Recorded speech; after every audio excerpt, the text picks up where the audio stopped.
I'm feeling super chatty this morning. This day. All right. I want to talk about a bunch of stuff. Um, a lot of what I've been self-focused on. Um, oh my gosh. So I think I've mentioned this before.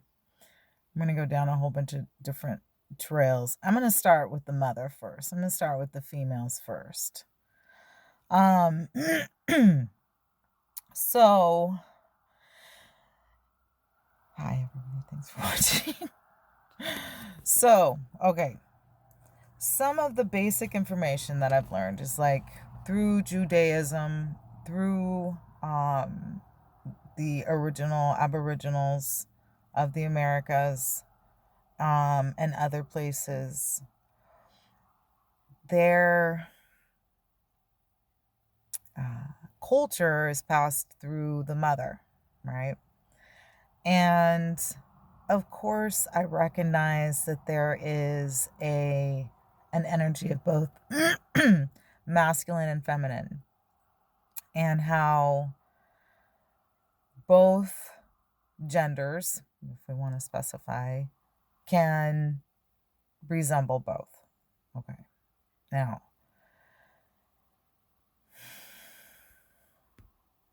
there's this part of like, we've seen these pictures of these different religious peoples and different religions, okay?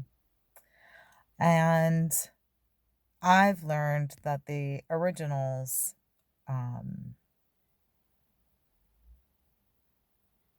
this is from research, but also from, okay, internal, right? The skin is another form of vibration. Everything's a vibration so that we can exist. We can materialize, right? Materialize. Um, everything is held together by vibration. Okay. So I actually think the Great Divide happened with the female, and I'm pretty sure I figured it out, but I also think that that might be something I want to wait to talk about, because maybe not, because it's already, the information's coming out, right? Okay. So the feminine and the indigenous and the dark skin, right? The skin color. And there are pictures from way back when of all different color people living together. And there are pictures of the indigenous, and even today, where there are what we call albinos. Okay. My theory is that albino comes from a Sibyl whose name was Albina. And my guess is that she was possibly very light skinned, if not white. But with what we now deem black features or African features, which I now and have been feeling for a while, that Africa, okay, I'm all over the place. Africa, the pyramids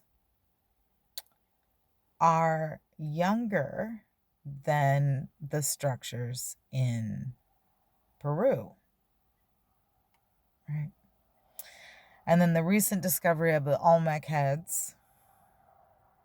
There are also museums there with skeletons of the skulls that are elongated. Many myths and stories of giants and, super beings, okay? Is it possible that these beings that we've heard about are actually us, but time has happened, and so we've forgotten who we are, right? Okay. And the reason why we've forgotten who we are is because the teachers, which were originally the mothers, have been silenced and manipulated. And you know that part. I've said this before. And I'm wanting to, like, we see that. So where's the switch, right? So to me, it's like we recognize that the most oppressed beings on the planet, and there must be a reason, like, why would we oppress people that are seemingly don't need to be oppressed? Women, and specifically women of color, and then from the darkest and the youngest and the most like remote in some areas down to the lightest and the most privileged are still subjugated in a way, or oppressed in a way that I think is recognizable. uh I call it misogyny and patriarchy, even though there is the I get it, like what we think about it comes about and such. But I feel like sometimes the jump from what has happened to what can happen negates this part, this middle part of recognizing, like, okay, there are a lot of people in general who go through oppression and um and illogical war and illogical having to leave their homes and countries, and that is a political manufactured, fear, trauma, drama, continuing that whole thing. But it doesn't negate what's happening. And it's true, in research and in discovering things and looking things up, it takes time and it takes devotion, in the sense of like looking for certain facts. So the facts are, uh, women give birth, and that there are cultures where you are that culture based on what your mother is, right? And even up until today, like if your mother's white, you're white, and if your mother's black, you're black. But that actually hasn't, that isn't how most people think. And that's not even what this is about. Doesn't matter what people think. Okay. The feminine. Thanks for bearing with me. Uh and the teachers. Okay. So in that is also, this is where I say like the masculine and feminine. So we look at the Amazonians, and we look at stories like Medusa and even Athena. These goddesses, sibyls, knew how to fight and knew how to protect themselves, and or put themselves in positions. Like, this is why I think there were places up high. Many sibyls and prophetesses were known to live in caves, and this is where I believe the covering of the head and the headdress comes from. This, not in all cultures. Let's see if I can set this without it falling. It may fall. I hope it doesn't fall. It'll be very slow. Okay, so we have our regular hair. Okay, we have our regular hair, and if our hair is super long, in some cases, the feminine, and I mention this because you see it in the masculine too, and you can see it from the beginning in certain groups, you will see either this, okay, right, or something along the lines of this.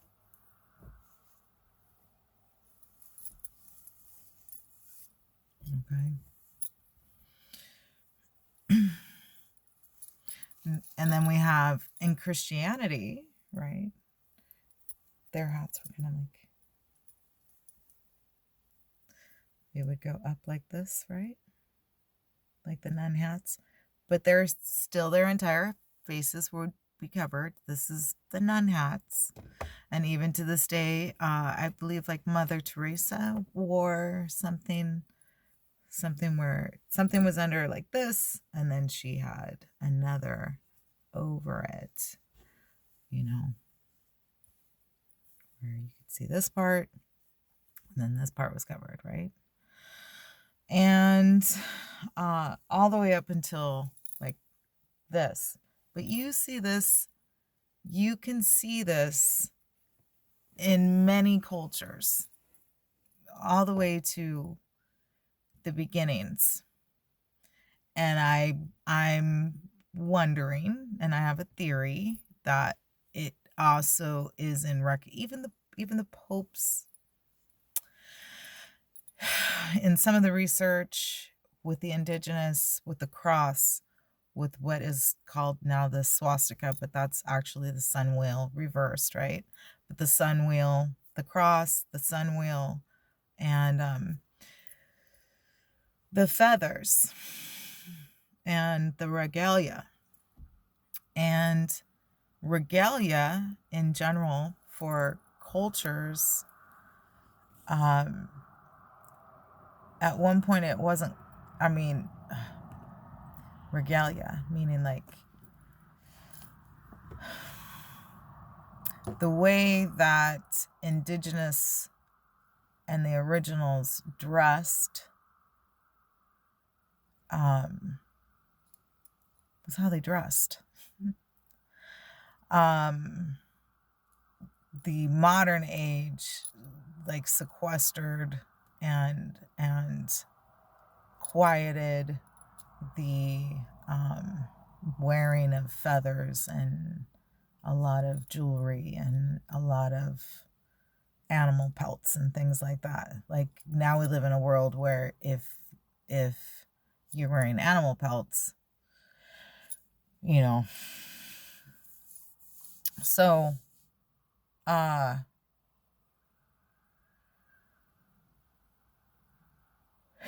regards to the feminine and our cultures, I have a theory that originally it was the mother's dress and teachings that then became more in the modern world, because I did not grow up in like a tribe. Okay.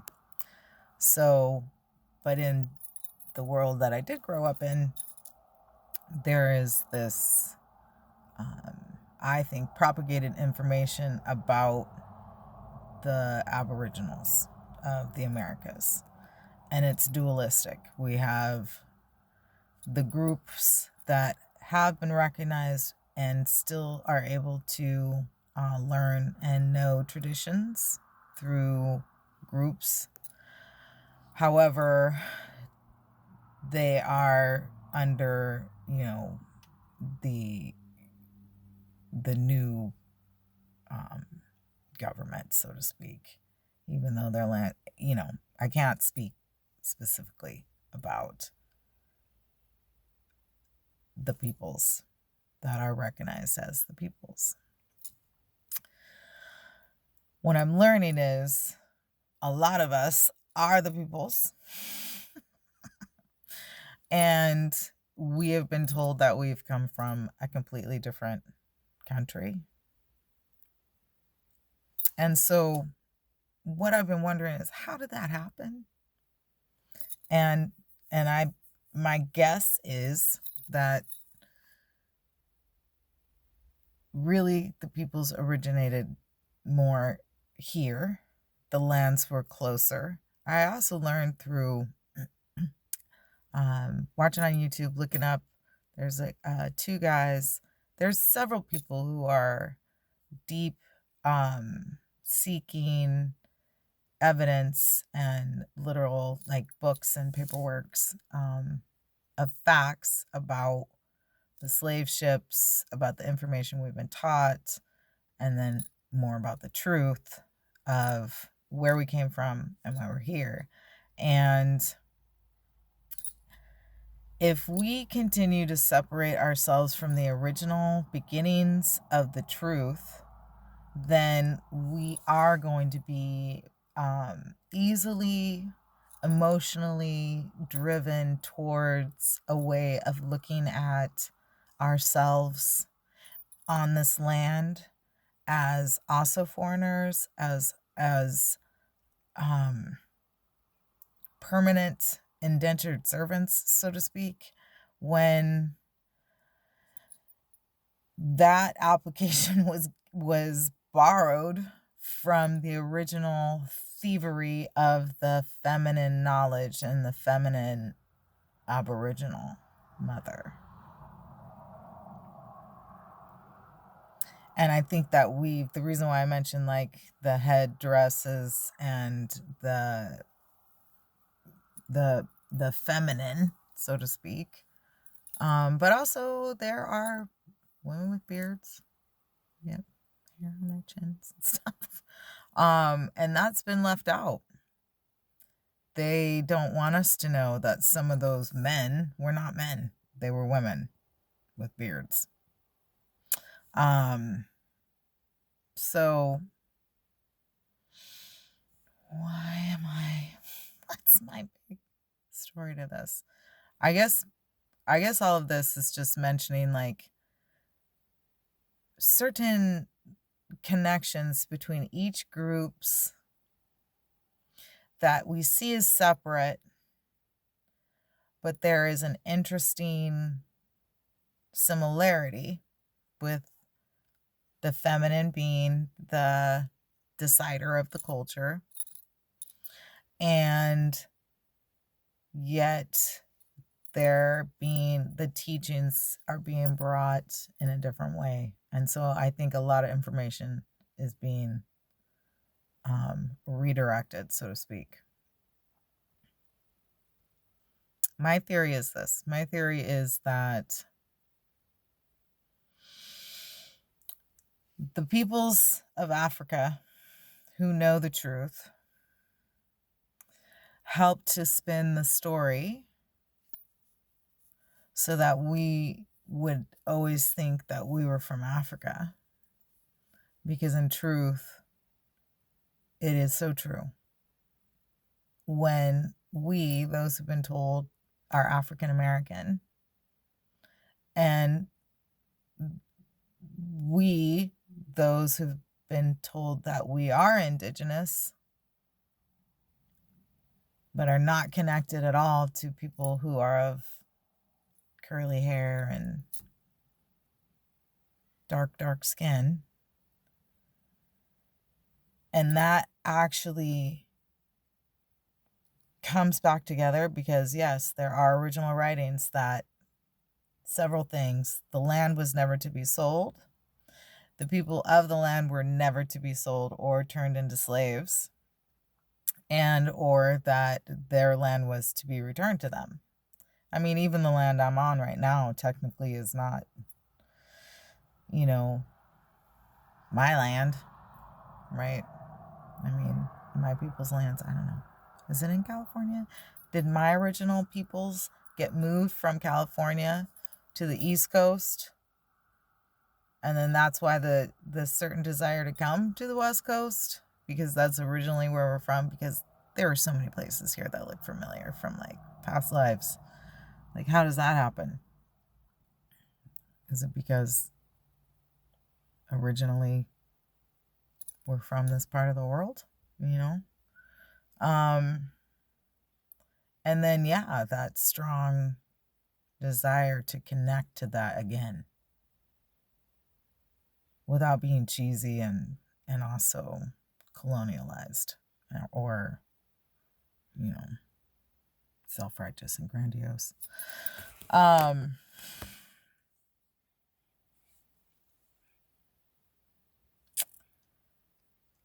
But yeah, I think the 1% is in a specific area. I will speak about it at some point, but I think right now is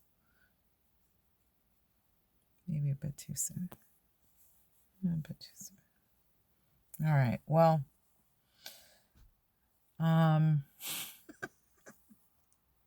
you went a little way off.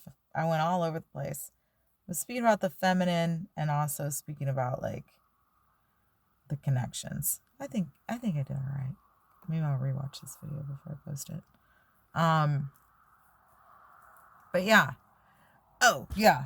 I wanted to mention that just because there's so many assumptions about the headpiece, but I do believe it is somewhat ancient, and I think it may relate to the feminine. Because also you see it in like Judaism, in Islam, and in Christianity. You'll see head coverings, and then even, length of hair, and I don't know. And all of those originally came from women. Right. Just saying. Okay.